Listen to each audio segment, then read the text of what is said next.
Shalom, hari ini saya sedang bersama dengan Gembala dari GB3 Raksa dengan Bapak Pendeta sama Sulistia. Shalom Pak, hari ini mewawancarai Bapak tentang HAM dalam kelingkungan gereja. Baik, langsung saja Pak. Pertanyaan pertama, bagaimana pendapat Bapak dalam keterlibatan gereja dalam menegakkan HAM? Ya, HAM adalah hak asasi manusia. Di dalam gereja, kita memberikan kebebasan kepada jemaat, kepada umat untuk dia beribadah kepada Tuhan. Itu adalah haknya mereka. Dan itu yang pertama. Yang kedua, gereja memberikan kebebasan juga untuk setiap jemaatnya mengekspresikan di dalam mereka melayani, mereka mengasihi Tuhan dengan kemampuan dan talentanya masing-masing. Itu sebabnya gereja memberikan kebebasan untuk melayani dari sekolah minggu, dari remaja, dari pemuda, kemudian sebagai kepada orang-orang dewasa. Itu kebebasan yang diberikan oleh gereja. Namun demikian, kebebasan itu juga perlu diatur supaya tidak mengganggu kebebasan juga dengan yang lain, supaya ketika mereka melayani tidak bisa teratur, tidak menjadi kacau seperti itu. Dan juga yang ketiga, gereja memberikan kebebasan kepada setiap jemaat untuk bisa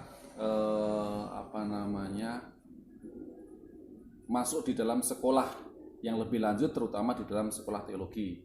Dan gereja tidak membatasi gender siapa yang boleh melayani di mimbar, baik wanita maupun pria, sesuai dengan aturan yang sudah ada di dalam gereja dan tata gereja itu tersendiri. Pertanyaan kedua Pak, apakah ada program gereja yang berkaitan dengan HAM?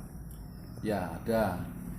Gereja membuat suatu lembaga bantuan hukum atau LBH.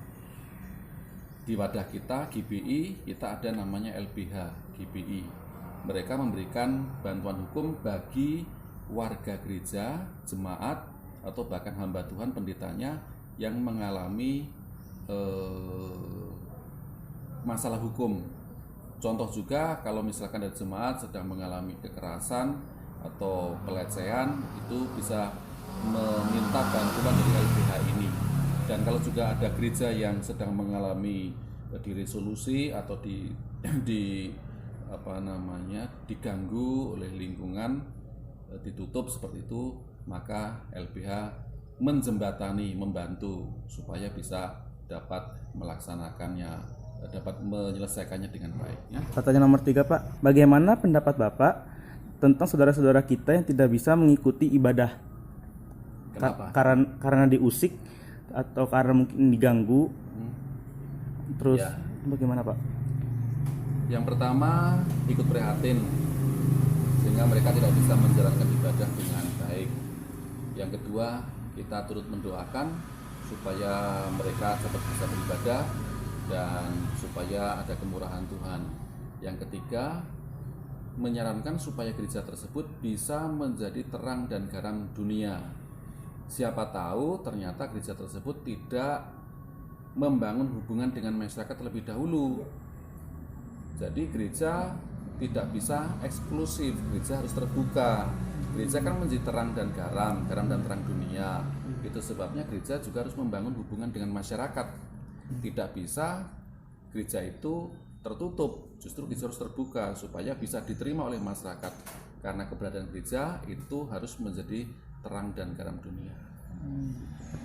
Nah, mungkin dengan itu mudah-mudahan ketika bisa membangun hubungan dengan baik, maka lingkungan bisa mengerti, bisa memahami, sehingga kekristenan itu bisa diterjemahkan, bisa diterangkan kepada masyarakat, dan akhirnya masyarakat bisa menerima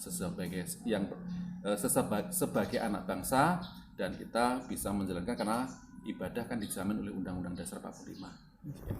Pertanyaan terakhir Pak, bagaimana pandangan gereja terhadap demokrasi? Demokrasi gereja kita memang masalah demokrasi itu kan seperti satu kebebasan berpendapat ya. Jadi kita memberikan kebebasan juga kepada jemaat untuk kalau ada program-program gereja memberikan usulan, memberikan tanggapan, memberikan masukan kepada gereja supaya gereja lebih baik dan maju di dalam pelayanan kepada jemaat dan juga kepada supaya bisa menjadi terang dan garam dunia. Itu di dalam lingkup gereja. Tetapi di dalam lingkup berbangsa bernegara, kita demokrasi ada masalah politik. Gereja tidak berpolitik praktis, tetapi gereja bisa mengerahkan misalkan di dalam pemilihan kepala daerah atau pilkada atau pemilihan legislatif itu atau eksekutif, maka gereja juga memberikan arahan supaya mereka tidak golput, supaya mereka menggunakan hak pilih mereka dan memilih sesuai dengan hati nurani dengan berdoa kepada Tuhan supaya apa yang dipilih ini menjadi pilihan itu yang tepat sesuai dengan kehendak Tuhan. Jadi gereja tidak menghambat, tetapi gereja tidak berpolitik praktis kalau di dalam hal masalah politik seperti itu. Ya. Baik Pak, terima kasih Pak atas waktunya karena telah mengizinkan saya untuk melakukan wawancara ini. Terima kasih Pak sekali lagi. Tuhan Yesus memberkati.